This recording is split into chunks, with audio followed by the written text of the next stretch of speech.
the Christmas season is full of parties and socialization and get-togethers, but for many people, it's also a sad or difficult time, and we might be pulling away.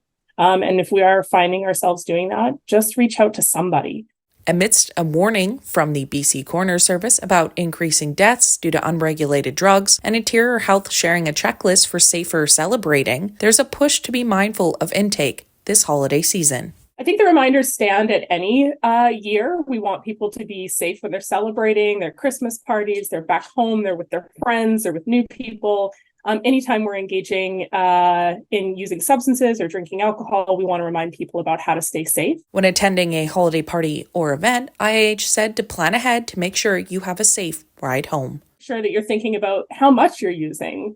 Or what are your plans? Like maybe think ahead before you go out to your Christmas party or your family gathering about what do you want to do while you're there and how much do you actually want to consume. Pace is important with alcohol or drugs, as people should start low and slow in consumption. If you're using any illicit drugs, anything that you're not buying from our legal stores, you need to be really careful about what you're doing, how much you're using, and whether you're mixing anything together.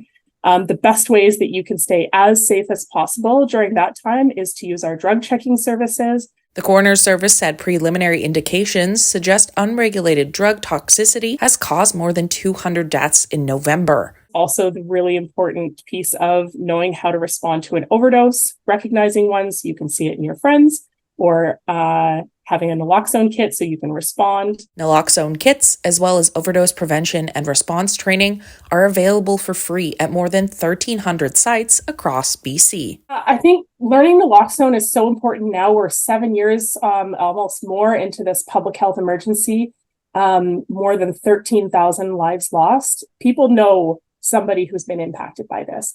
And for that reason alone, knowing how to use naloxone, knowing how to save a life, is very much like knowing how to use CPR. You might have to do it one day. You might have the opportunity to save somebody's life. There are plenty of online resources and 24/7 crisis lines for anyone in need. For Gasnet News, I'm Casey Richardson.